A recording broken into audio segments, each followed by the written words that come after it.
My mom passed away when I was 15. It hit us all hard, especially my dad. He was lost without her, and before I knew it, he had remarried some woman he'd only known for a few months. I guess he thought it would fill the void, but it just made things worse.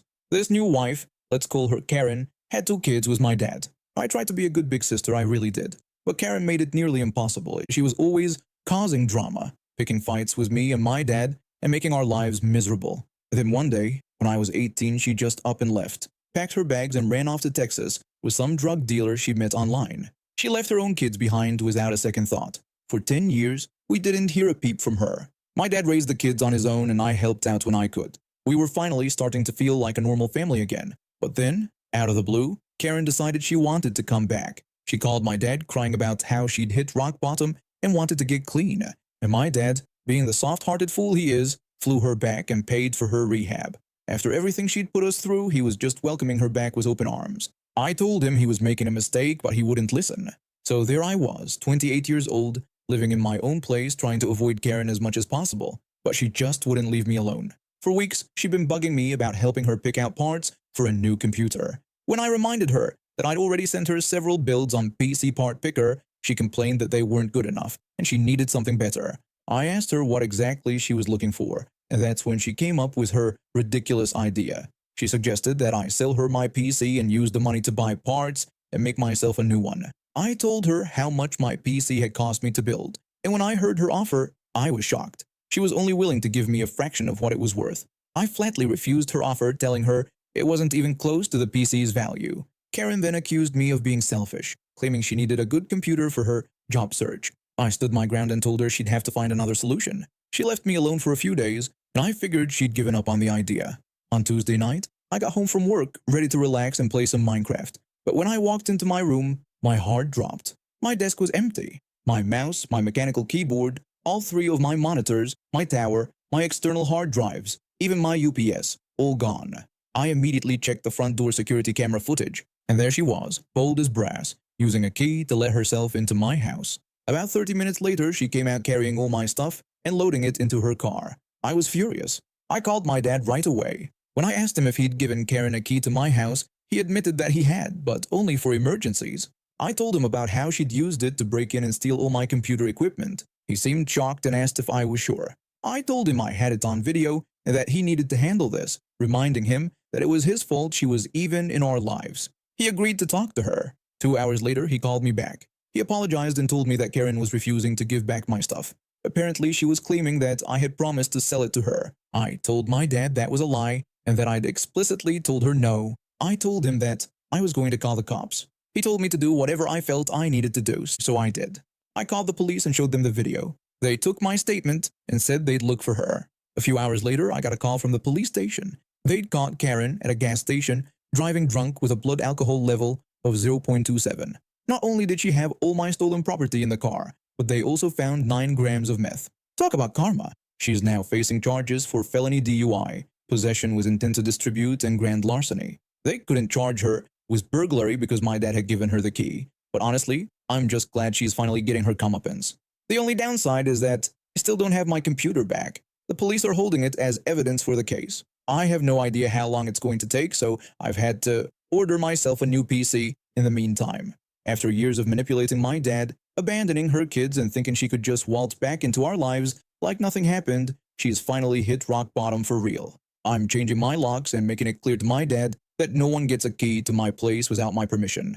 It's time to move on and focus on my own life, without her drama dragging me down.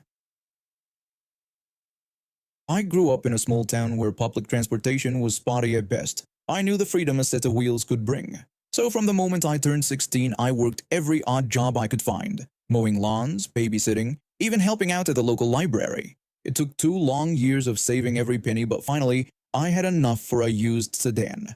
Nothing fancy, but it was mine. The day I drove it home was one of the proudest of my life. My parents were thrilled too, especially since it meant they wouldn't have to chauffeur me around anymore. We live on a quiet street with mostly older folks, so parking on the road was never an issue. Plus, our driveway is a pain to get into all the way around back. So there my car sat, parked proudly in front of our house. For a whole month, everything was perfect. I'd drive to school, to my part-time job at the supermarket, even take the occasional trip to the next town over just because I could. Then came that morning that changed everything. I stumbled downstairs still groggy from sleep to find my dad waiting with a grim expression. He told me that there had been an accident. Confused and worried, I asked if everyone was okay. My dad explained that it was my car that had been hit during the night. I thought he was joking at first. It had to be a prank, right? But when I rushed outside there, running the entire length of the driver's side, was a massive scrape and dent. The paint was torn away, exposing bare metal underneath. I felt sick. I asked my dad if the person who did this had left a note. He shook his head, explaining that it must have been a hit and run. I was devastated. All that hard work, and now my car was wrecked. We called the insurance company right away, but I didn't have much hope. Hit and runs were notoriously hard to solve. The next day, still feeling sorry for myself, I decided to take a walk to clear my head. That's when I noticed something odd a few houses down. Another car parked on the street had damage that looked eerily similar to mine.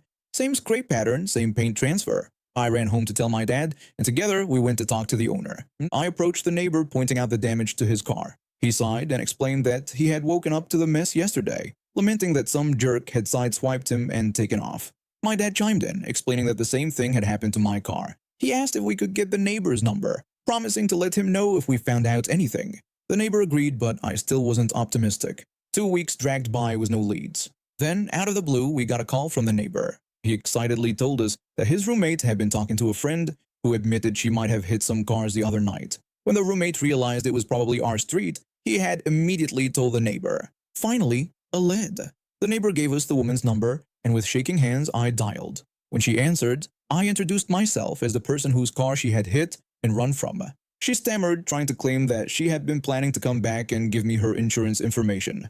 I called her out on this lie, pointing out that it had been over 2 weeks. She then tried to blame her car, saying it had randomly turned. I scoffed at this, asking how her car had managed to randomly turn into 2 separate parked cars and why she had kept driving. When she fumbled for a response, I gave her an ultimatum. She had about 15 seconds to give me her insurance info or I'd be calling the police. She caved pretty quickly after that. Turns out she had been driving drunk that night and panicked after hitting our cars. The insurance companies took over from there. My poor car was declared totaled, but at least Karen's insurance had to pay for it. A few weeks later, I found out that Karen had lost her job due to the DUI charge that came from this incident. Apparently, she worked as a driver for a local delivery service, so the conviction meant automatic termination. I took the insurance payout and put it toward an even better car, this time with a good alarm system. And you can bet I always leave a note if I so much as tap someone's bumper. Some lessons you only need to learn once. My husband and I had been living in our apartment for about 5 years when it all started. We'd always had great neighbors before. You know, the kind who understand that paper-thin walls mean you need to keep the noise down. But then everything changed. It was just after our son was born. He was barely 6 months old when our old neighbors moved out. They'd been there forever, but they'd come into some money and decided to buy a house in the suburbs. Good for them, I thought. Little did I know what was coming next. About a week after our old neighbors left, 2 guys fresh out of college moved in. At first, I tried to be optimistic. Maybe they'd be considerate, right? Wrong. So wrong. The first night they were there, they threw a party. And when I say party, I mean it felt like the whole building was shaking. My baby was screaming his head off, and my husband had to be up at 5 a.m. for his teaching job. I thought I'd be reasonable and just ask them to turn it down a bit. I knocked on their door and one of them answered, looking annoyed that I'd interrupted their fun. I politely introduced myself as their neighbor and asked if they could turn the music down, explaining that the walls were thin and my baby couldn't sleep. The guy rudely dismissed my request, calling me an old crap and saying it wasn't even late. Then he slammed the door in my face. I was stunned. I could hear them laughing inside, and a moment later, the music got even louder. That's when I decided to call the police. But this was just the beginning. The next day, I overheard them through the wall. One of them was complaining about the witch next door, who called the cops on them. The other agreed, calling me a crude name and saying they'd show me, and show me they did. For the next few weeks, it was like living in a nightmare. They'd blast music at all hours, play porn loudly against our shared wall, and throw huge parties that would last until 4 a.m. My baby was constantly crying, my husband was exhausted at work, and I was at my wit's end. I tried talking to our landlord, but he was useless. He told me that the new tenants were paying good money for the apartment, and if I had a problem with them, I should handle it myself. He claimed he had better things to do. That's when I decided to fight fire with fire. Or in this case, noise was noise. I went out and bought the biggest speakers I could find. Then, I waited.